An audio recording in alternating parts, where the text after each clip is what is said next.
The last time we looked at sampling procedure, Yes. and we tried to look at how we can determine a representative sample size and how we can select the sample. Yes. So if you have selected your sample, the next important thing that you have to do is to come and talk about the data collection instrument. Data collection instrument. Data collection instrument.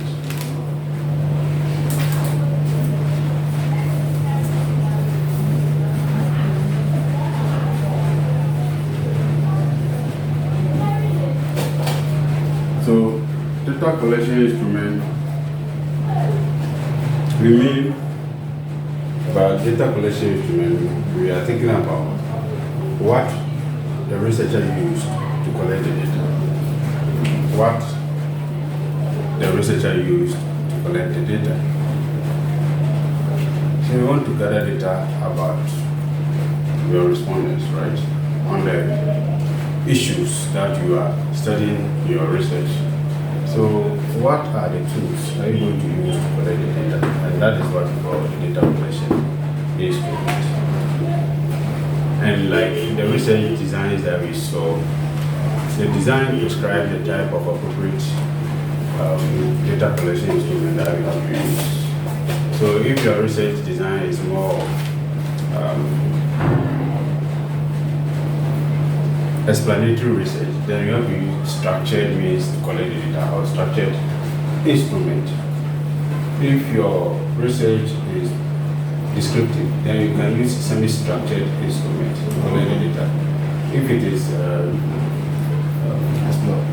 exploratory research, then you can use what unstructured means to collect the data. So you see how they go hand in hand. And since we are teaching you more quantitative research, then it means that for quantitative research, it is better you use structured means to collect the data.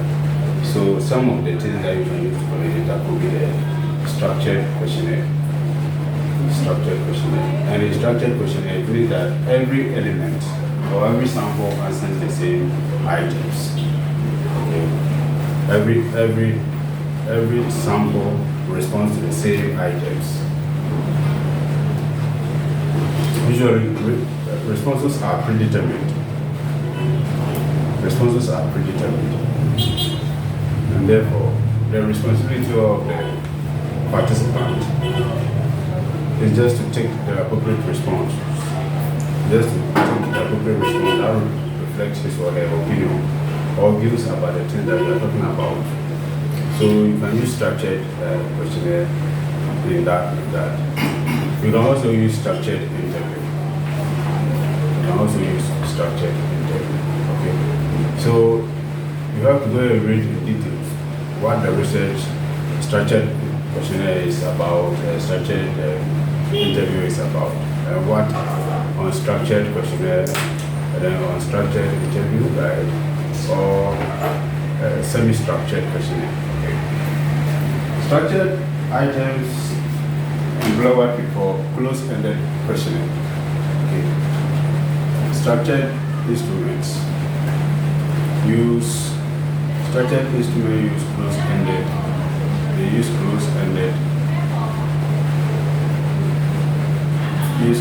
close-ended questioning technique.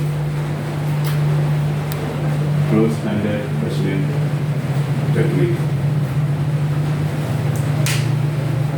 So the researcher will ask questions or bring some statement and give some appropriate responses. So all that the other party has to do, or the sample has to do, is to pick the response that reflects his or her opinion on the subject matter. So that is it. Now, when you pick the data collection instrument, what you have to do you have to describe the structure of it. Describe the structure.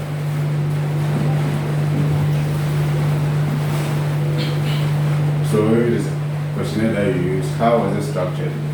How many sessions? The number of items or questions per each session you have to describe. So we have to talk about the structure of it. Apart from the structure of it, we have to come and talk about what we call, in fact, we have to talk about measurements.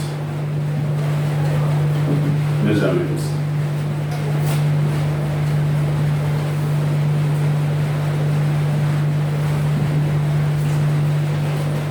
Measurement, we are talking about the skills that we use in measuring the concepts. So, academic performance, what are the measurement? What items do you use to measure what we call academic performance? What item do you use to measure what we call social media? What item do you use to measure marketing performance? Okay, so that is the measurement issue. And so here, the measurement, we have to take about 3 approaches. Either you develop your own skill,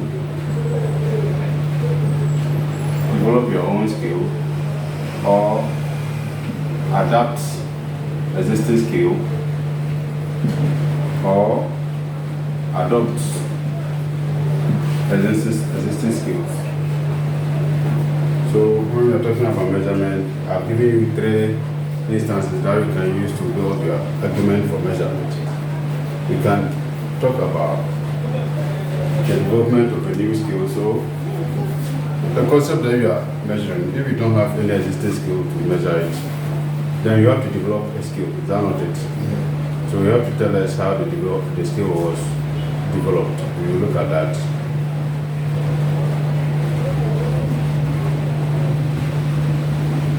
Then let's look at adaptation.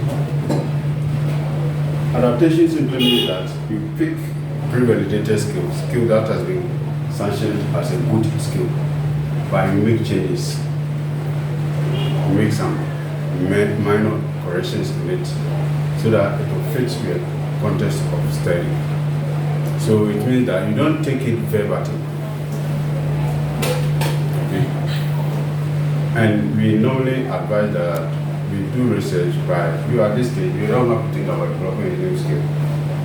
You must get skills that are already there, pre-validated skills, and then you do modifications in them, and that is what we call adoption. Okay. Then we also have the situation whereby you can pick the skill, you don't make any changes to it, then you use it to collect data about your concept, and that is what we call adoption. So these are the 3 means that we can use to get our skills.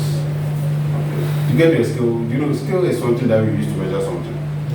So if you are thinking about academic performance, it's either you develop a skill to measure academic performance, or you pick existing one and modify it, or pick existing one and don't make any changes and then use it to collect the data about that particular concept.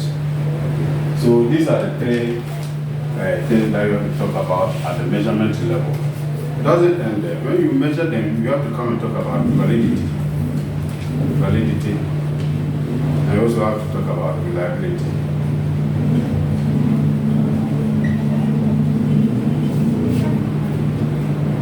You have to talk about the validity of the skill.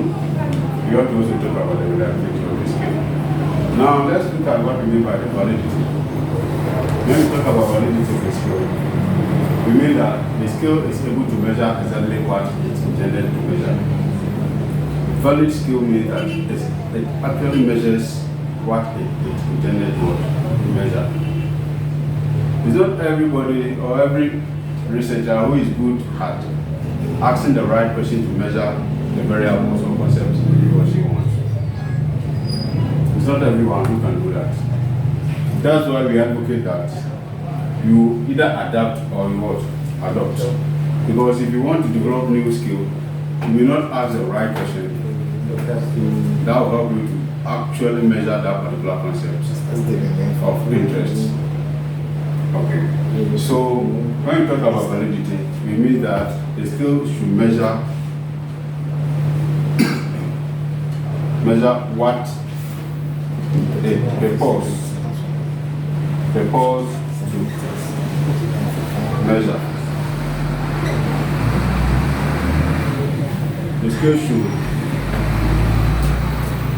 The The scale should measure what it purports to measure.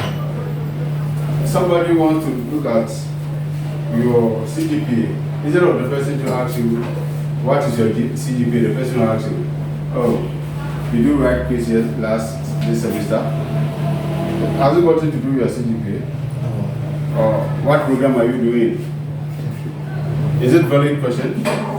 So in research, in order not to waste any person's time and get wrong data about process, that's why you have to measure the degree of what? Validity. That's why you have to measure the degree of validity. So when you begin data analysis, we expect that you first of all test validity. We can write it down.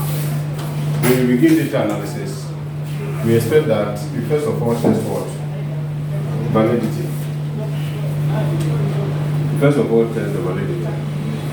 So I'll mention some of the few things that you can use to test some of the validity. Okay? Some of the few techniques that you can use to measure validity. You can measure validity using factor analysis. Factor analysis. So if you do factor analysis, it can help you to measure validity. Okay? So factor analysis, we can have what we call the exploratory factor analysis. Exploratory factor analysis. We also have what we call confirmatory factor analysis. So even decision as the which of the factor analysis that you have to use matters. It really what matters. It's either you're using exploratory factor analysis or confirmatory factor analysis. If you use exploratory factor analysis, then it's when you are doing either development. Normally, if you are developing a skill for the first time, it's better you do what we call exploratory factor analysis. But if you want to use adoption or adaptation, then you have to do what we call confirmatory factor analysis. Do you see that? Yeah. Okay, so I'm saying again, if you are developing a skill for the first time, then you have to use exploratory factor analysis. But if you adopted the skill or if you adapted the skill, then you can use what we call confirmatory factor analysis. That is not the only means to measure validity. Let me also mention something. That is when you use SPSS. Okay? So when you use what? SPSS. When you use SPSS package, you can do these things to check validity of it.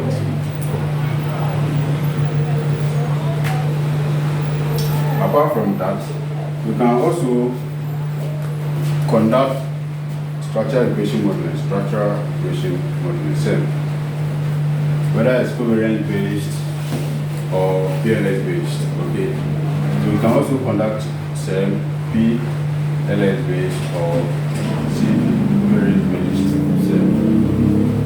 Any of them you can also do confirmatory or exploratory factor analysis on them.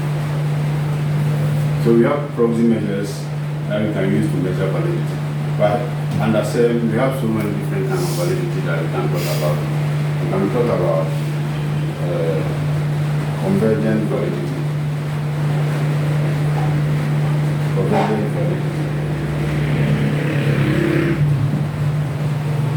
That one you can use AV.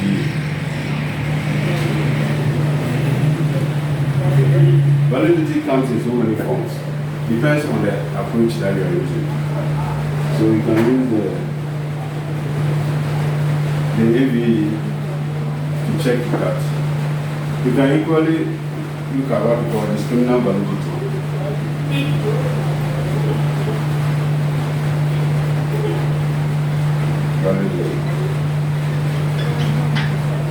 That one can use the H, T, and T ratio. Okay. ATMT ratio. Maybe the ATMT ratio.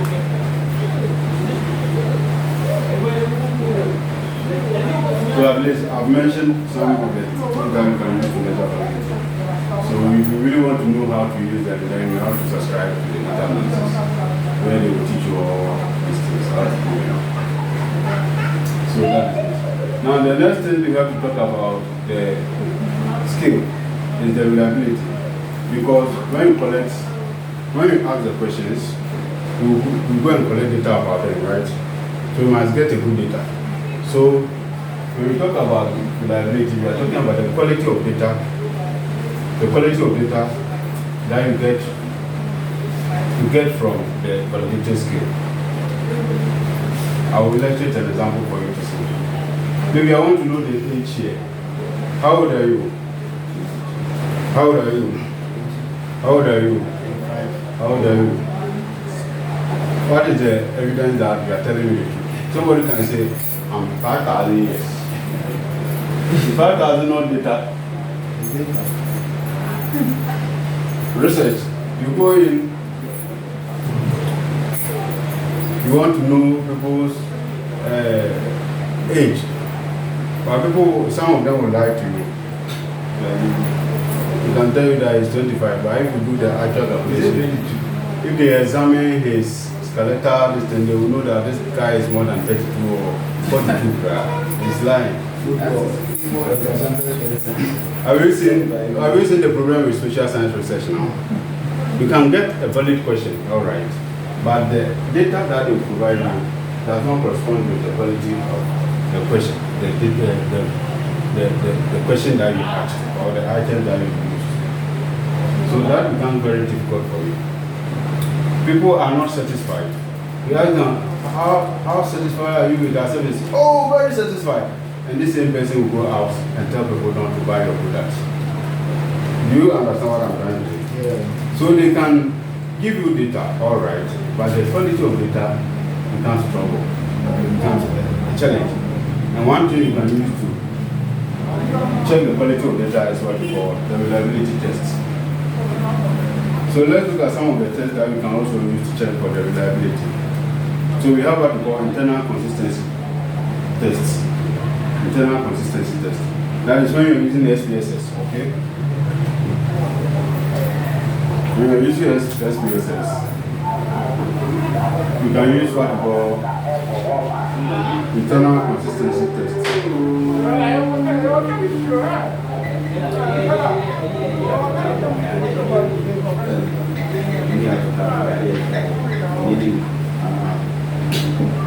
Internal consistency test. Okay. So, and that is what we call Chromback Alpha. It uses Chromback's Alpha.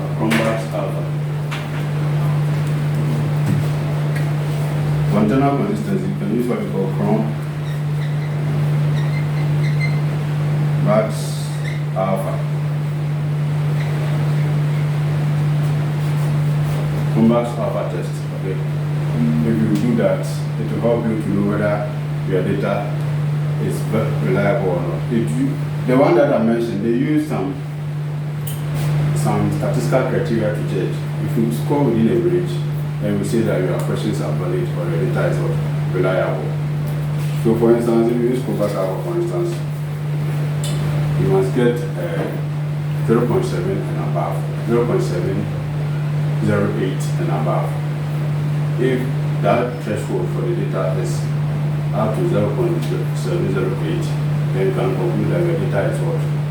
Reliable or highly reliable. But if you get something below 0.5, it means that the data is not reliable. And if your data is not reliable, and you use it to analyze research, do you want people to believe you? Also, if your questions are not valid questions, they are not good questions, and you use it to collect data, is it good? So the foundation of scientific truth in your research is guided by both reliability and what? Validity. So that's why if you do any research, you have to report on it. Very, very important. What did I say? If you do any research, you have to report on something. You have to report on what? The validity and reliability. The validity and what? Reliability. And most people don't know this. They just go and collect the data and they start analyzing it. And they start testing their objectives and all those things. You have to begin by examining these things. Okay? So, you have to look at the structure of the skill. You have to look at the way things were measured. You have also tested validity and what? Reliability. So we are good to go. In fact, you can test validity and reliability through what we call pilot tests. You know what we call, you have heard it before, right? Pilot tests, pilot testing. You haven't heard it. You want to do a study on SMEs in Kumasi.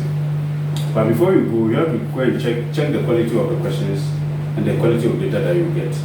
So instead of you to go directly to these people to collect the data, you don't go there. Maybe you conduct a small scale of data collection with the same scale in K-Post. Small scale.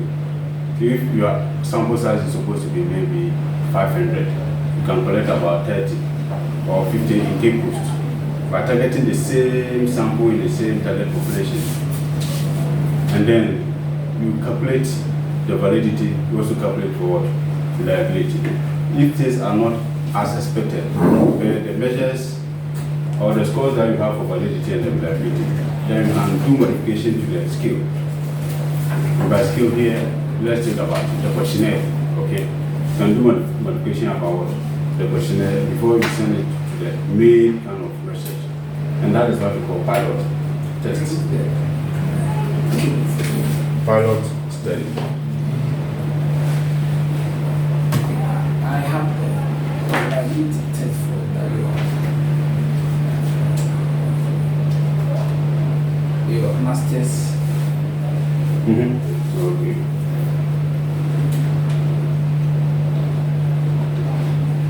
So after testing for all the components.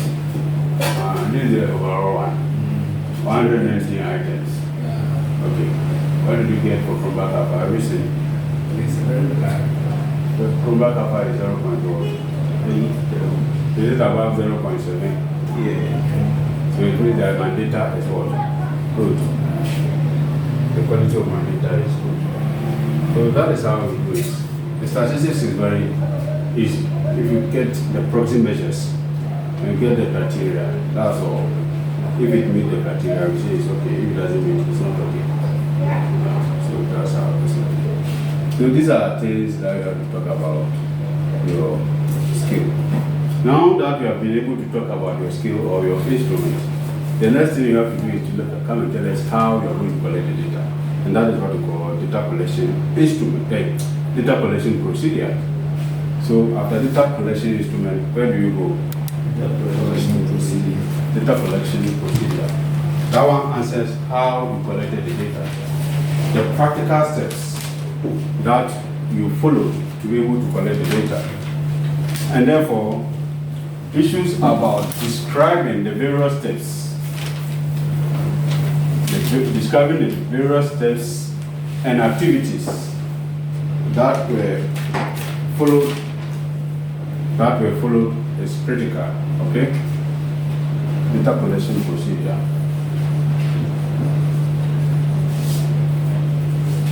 Data collection procedure.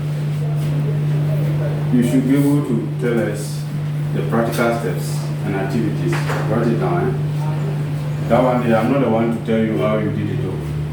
You have to describe for us to see. So describe the steps or procedures and activities. Okay, activities that you undertook. Most of the issues that you have to also talk about is the data collection period. How long it took. How long it took for you to collect the data. So we have to talk about data collection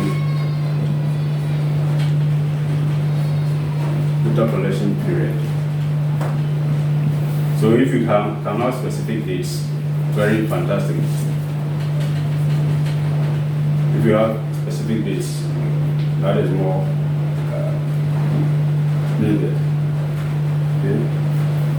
You can also talk about seeking of permission. Okay, seeking of permission. You can't just come into my office and begin asking my requests about certain things without formal approval. Is that not it? So we have to talk about that. How you sought formal approval before you collected the data. We have to also talk about response rates. Very critical. We have to talk about response rates.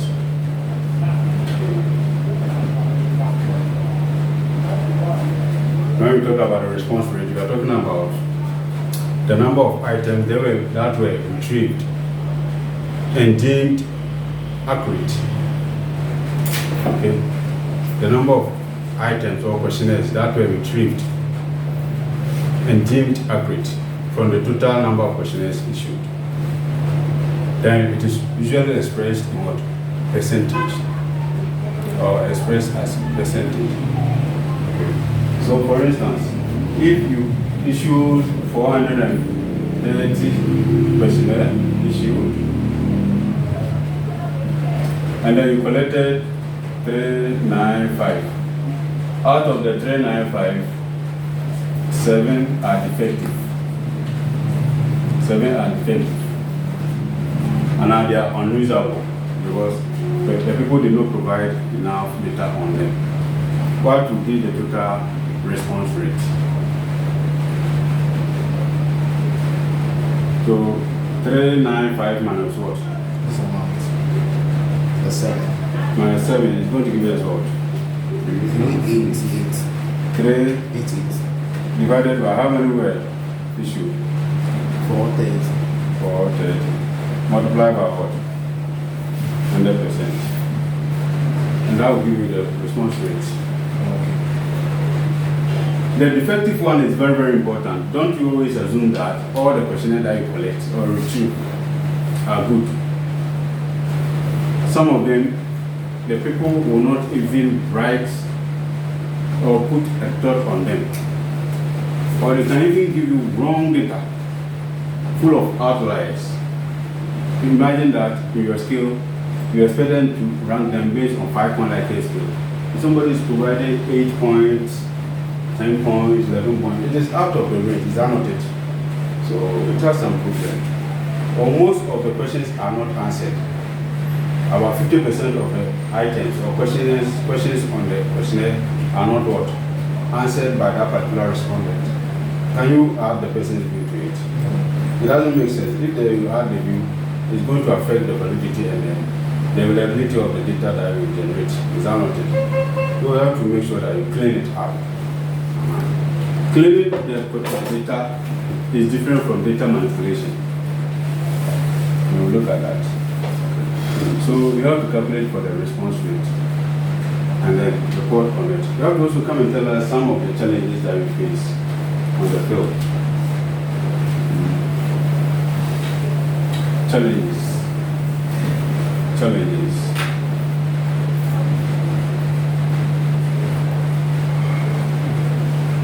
Some of the challenges that you encountered while doing the data collection.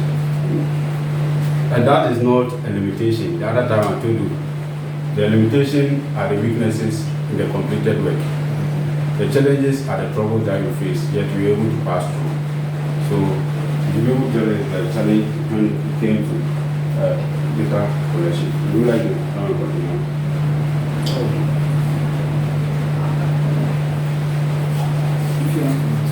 Come and continue, I'm tired. So after data collection, where do we go? After data collection, let me add this one too.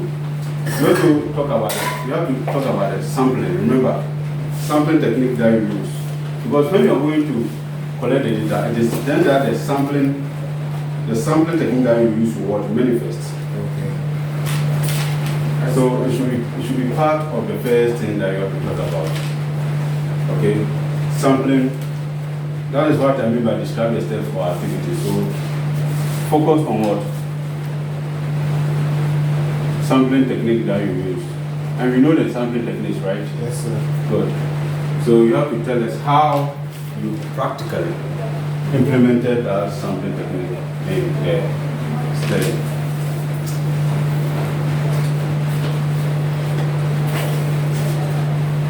So far, have you started some work already? Have you gotten some? Yes, we did. One. I'm going to say, boy, I can't hear Boy, yes. Yes, that's something. We need money. Yeah. So once you get it, make sure you. Okay, so sampling techniques, were you taking through? That is very important. Yeah, The various.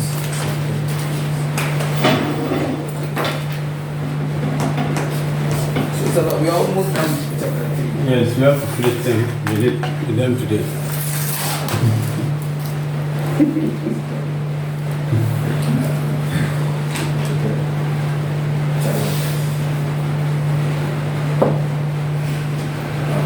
So what's left For the chapter 3, what is left is data analysis, data processing and analysis, and then ethical consideration.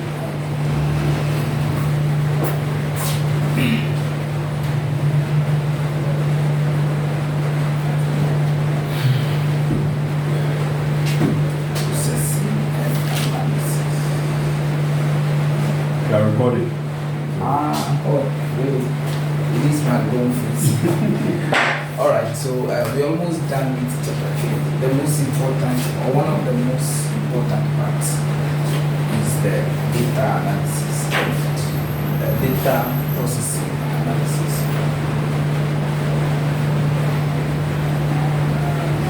Data processing analysis. Data processing.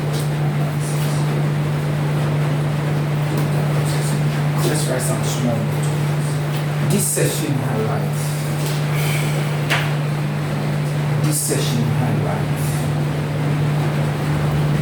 the data analytical tools and softwares.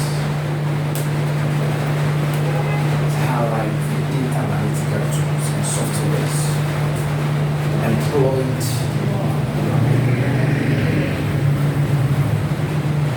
in processing and analyzing.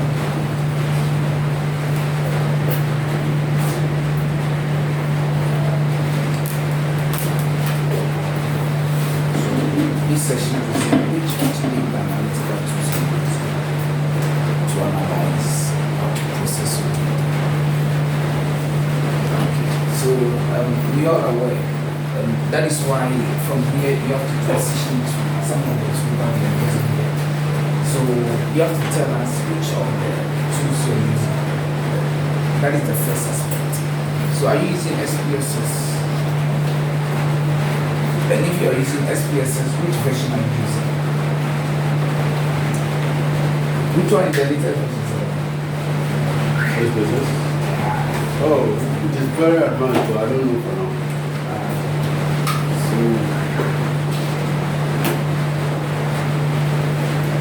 Then, if you are using Smart PLS, so you can now use the data analytical software. These are all. So SPSS, Smart PLS, Python, Stata. So list some of the possible software that can be used to analyze.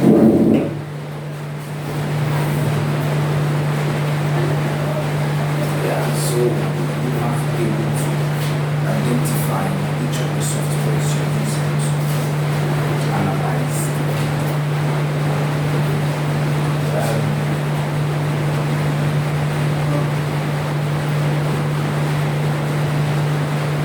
So basically, for your level, you will be using SPSS, okay, for now. Then from SPSS, we progress to Smart PLS, then to Python. Basically, then when we are done and we are interested in any of the softwares, then we can look at that. Okay. Yeah. I think they spoke to you about tracing and then taking out that virus or that comes from it.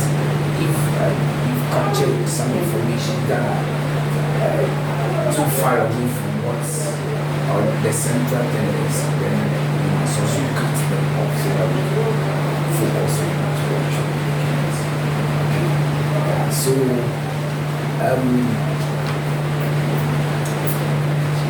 when you have your data, you subject it to if you are using smart PLS or SPSS, this is the templates.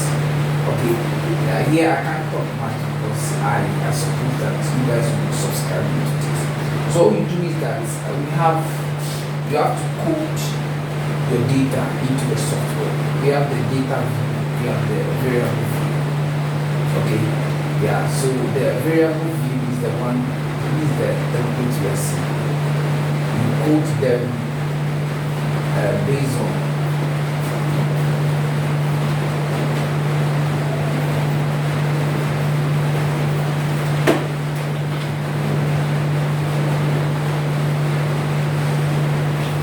this software understands data by numerics. Okay, so you code them based on this. We'll teach you more on that. Okay, if I'm saying something here, you will not be relative to it. So you code it into this system. Then you can now run your analysis. Then the output generated is what you are going to use to do your discussions. That will be my chapter 4. Yeah, so this is for SPSS. When you finish, we have different tests that can be run, okay, or different processing and analysis that can be run using these templates. Okay. Now, when you plug back to objective, we told you that most of the things we do will be objective based. So we have different objectives. One can be descriptive. Okay, so sometimes you will compare to run a descriptive analysis. That is, we are looking at mean, standard deviations, and all of that. Some can even be regression, correlation with the test for yes, all of those tests can be run. We have ANOVA, we have ANCOVA, we have independence tests for all of those. So basically, that is it. So as for this, we have a very little to see. When we finish, you subscribe to this and then you take time and detail it in greater details. So that is that for data processing analysis. Okay, so you can write something small like that. This session also presents how data is coded. This session also presents how the data is coded.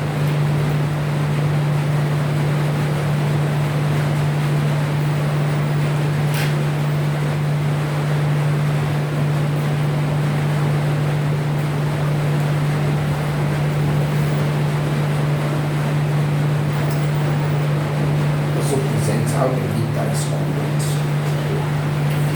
First of all, the output generated. The output generated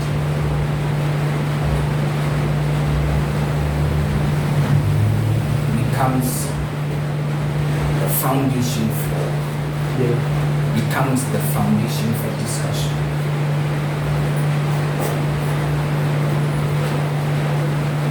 Based on the various objectives.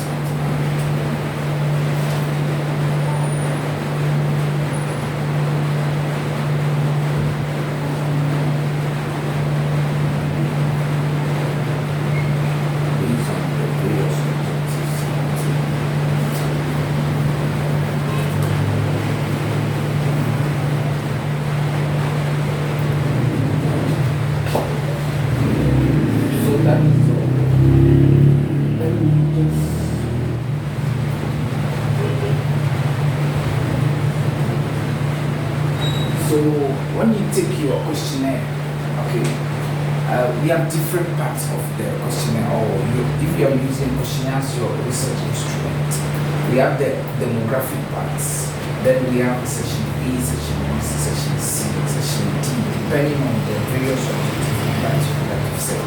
Now, if you have 3 objectives, it means you have 3 sections apart from the demographical information.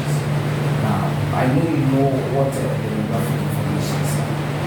If it is about people, then we are looking at their age, their gender, and all of that. So that is the demographical information. Apart from that, we also look at the various objectives.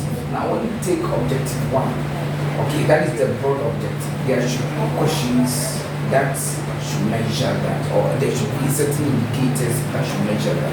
And all of these things, there should be specific questions that should measure that. So under certain objectives, you may have like 10 different questions. Under objective 2, you may have 12, you may have 13, depending on it. Now, we told you that some of the skills can be adopted, some can be adapted, some can be developed. Okay, that is the research question. Do you know how to get your research question, your questionnaire? Yeah, there are these research stamps. There are things, if you know the part, you must not struggle. Okay, now if you have a work, okay, if that topic has been explored, the expert on that field might have developed skills for measuring those particular constructs. And then once you also explore it by something similar, you don't need to go and be asking your own question. For instance, I'm looking at performance.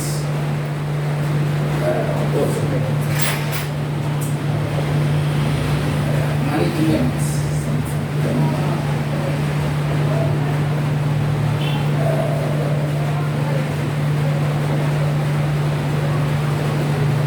Assessing performance management system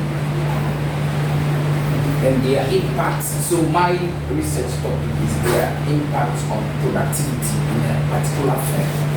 Now, this is the research instrument that was used by a particular researcher. Okay, so what you have to do is that you don't need to develop a new skill. If the topic you are trying to explore been undertaken by so many people already, you don't need to go and say, okay, how do I ask this question? Which question do I ask? No, this is what you do.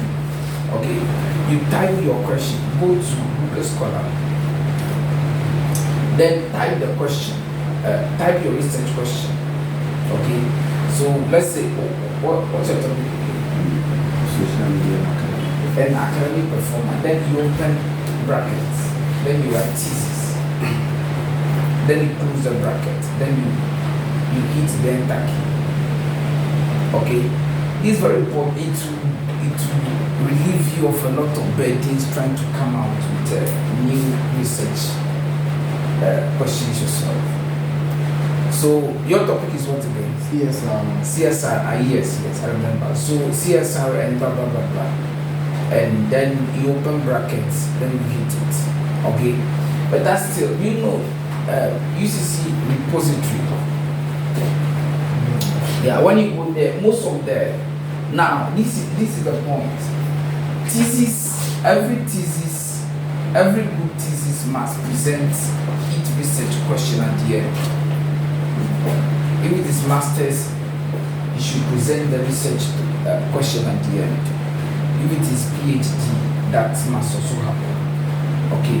So what you do as a new researcher is that you just type your topic, then you open bracket, hit thesis, and then you hit back. They will open thesis for you. Then you scroll to the last session. So this guy is saying I should do questionnaire for me. Okay. So to look at it, I just hit the topic. I type it in Google Scholar, I open bracket, and I hit it. Then everything that should measure, that should accurately measure this. So you must do all of these things before you even start your research. Okay, which research instrument am I going to use? Which one am I going to use? look at the objectives that were assessed during this particular topic, and then you also try to craft your own in a similar fashion. You may try to establish some level of novelty, but once they've done something in that fashion, you may not have a problem. So that is that. So getting your research topic is not difficult at all. So you just have to develop it. When you finish and all your topics are answered, just a quick something on this SPSS. You come here. This is the first question. Their sex. Okay, so sex is here. When I double click variable information. So these are the questions we ask. Okay, so sex. On your research questionnaire, when you ask them, if you are male, you tick 1. If you are female, you tick 2. So this is the way it has been coded in the software. Then number 2, we ask them which position they occupy. So if you are a farm manager, you indicate it by 1. If you are a farm owner, you indicate it by 2. If you are a supply chain manager, you indicate it by 3. You also code it like that. Basically, you'll be working here, you'll be working here, and you'll be working here. Alright? Did they teach you levels of data? That is nominal, ordinal, ratio, and then interval. So these are the representations here. All of those things are very important. So you key all of them, you key sex, their information here. Now these are the various objectives, and so these are all demographical information from 1 up to 14. Then S1 up to S8 is measuring one particular objective from C11 up to C18. So it's also measuring objective 2 from here up to here, objective 3. All of these ones that bear almost the same code, they are all answering similar questions based on a particular objective. So once you code it, this is the way it will be presented on the data view. And then if you want to finish, you have to run through it and see if there are outliers. For instance, I'm seeing some 24 here, which means that there is a problem with this. Okay, I need to consolidate that, but if this is it, it means there is no problem. So when you finish, you just run analysis. Okay, it's very interesting when you come. You guys are a computer guys, so I don't have much to do. When you start using it. So,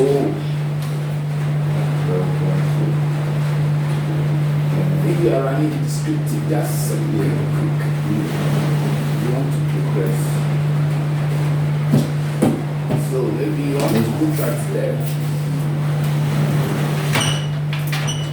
demographical infos.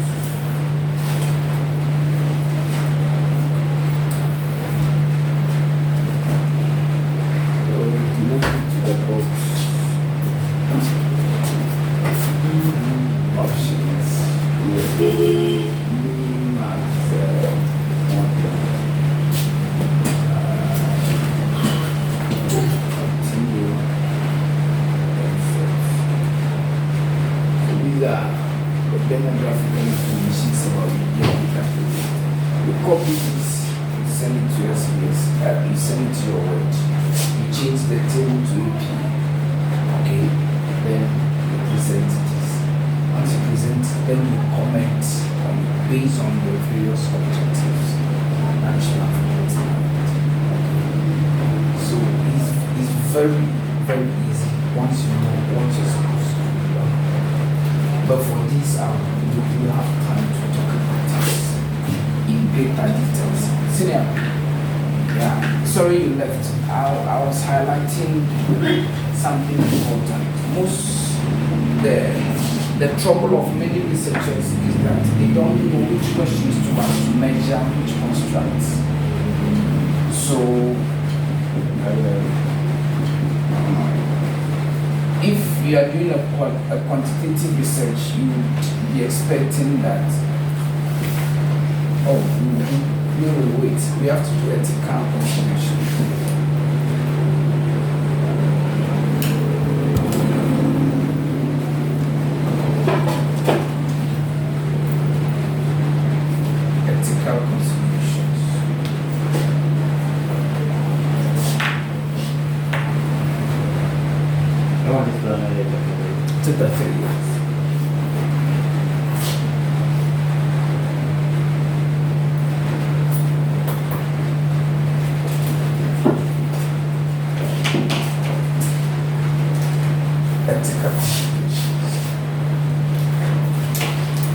This session presents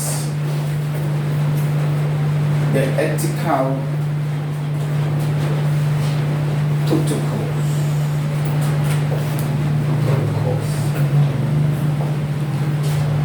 That were adhered. The ethical protocols. Is it protocol?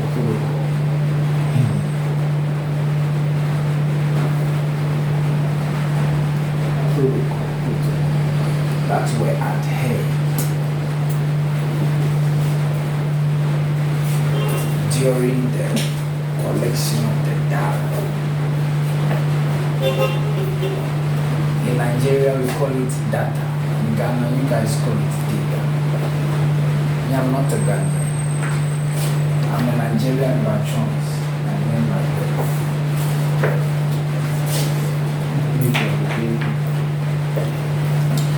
Ethics and corporate governance. I hope we did something. Yeah. Professor Anson, right? I don't should.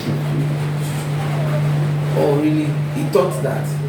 Oh, your boss. He said, I didn't invite him for the wedding. Hey, he's my senior lecturer. Okay, these are the ethical protocols that should be observed during the collection of the data. Now, ethics, what is ethics? There are guidelines or principles that one must obey. There are guidelines or principles that tell us whether right or wrong, right or wrong. Hey, now, okay, so let's look at it. So, the guidelines that outline what is really about. Okay, so in a setting or in a particular situation, okay, what are some of the ethical issues that the devil has been here? Ethical issues. Like in the business sector, paying of tax. Some avoid tax. Okay, that's it.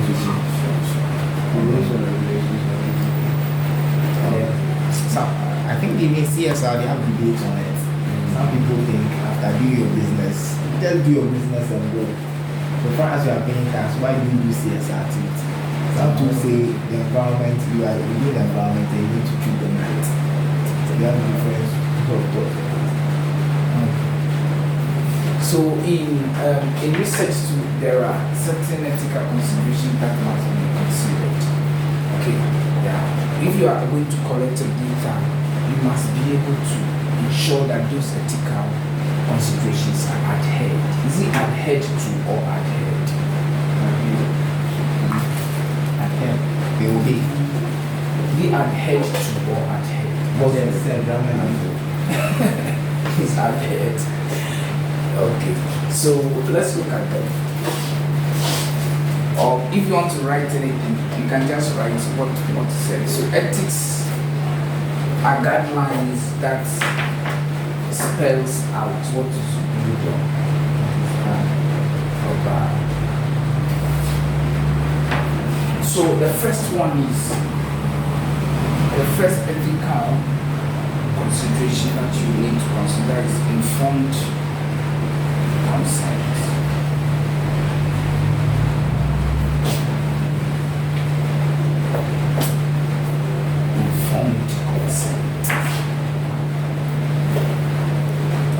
So when you are going to collect data, you must be able to tell the people ahead of time. Okay. So usually they will give you permission notes. All right. That okay. This student is from UCC, and then he's collecting data for academic purposes only. So they will then crave for the indulgence in this particular data collection. Now the people must agree that they want to be partakers or they want to participate in the research. If they bounces down, you must be. If they bounce down, you must be able to respect their decision. Some of the time, people are not sure of what the data will be used for. Sometimes somebody came there to do some research and then later on the publication didn't go in their favor. So subsequent researches will suffer some of those stuff. So once the person has no reason or is not in favor of your research, means that his consent is not being placed. Please just make sure you don't force the person. Okay. Yeah, so the person should agree that he's going to take care of the research. Are we together? So that's why we came. Sometimes we be studying and they bring a lot of customers. Your teachers or your lecturers will be saying that if you don't fill the forms, he's going to do that is wrong ethical. Okay. The rest. Yes. That is under business law. Yeah. I say I'll do everybody maths. So privacy. The person's privacy must be respected. Privacy.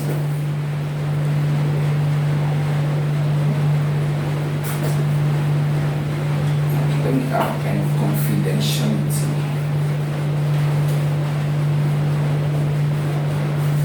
Privacy and confidentiality.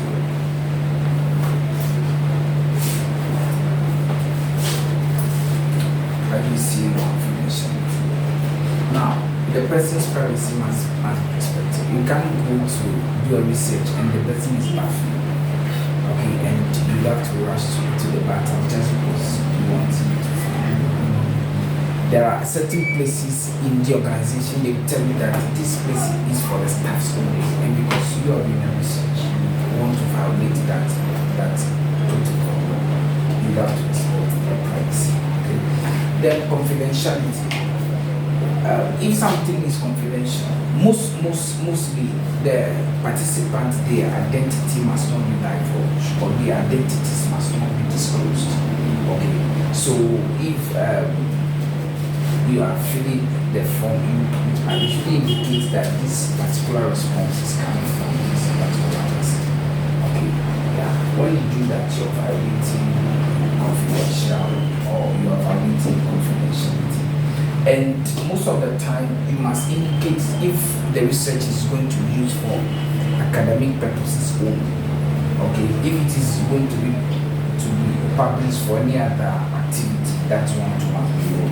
But mostly, what we be doing must be for academic purposes only. Okay, yeah. So the research should be confidential. It shouldn't be something after filling the form. That is why. If you are doing research on teenage pregnancy and all, they are very sensitive issues. So once you are done, you must keep it secret. Okay? Yeah, you must keep the responses of the people secret. There are people who violate another ethical protocol, data manipulation. This is a very bad data manipulation.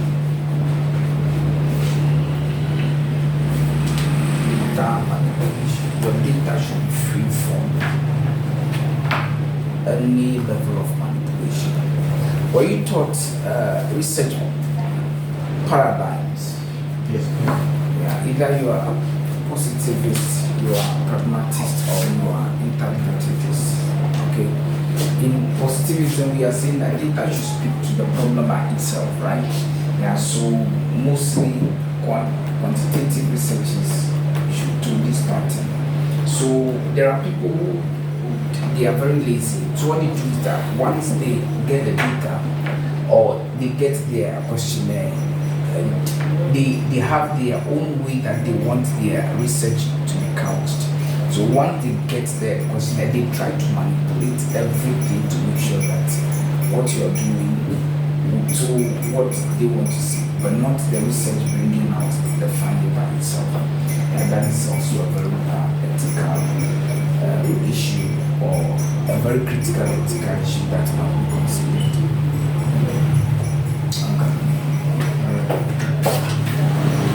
Piggy!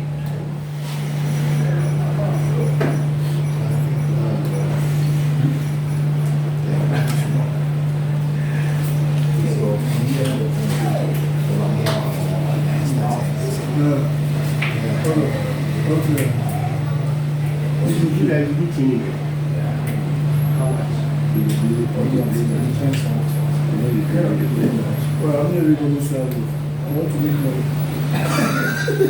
This one's What's your option? I can't get anything too much.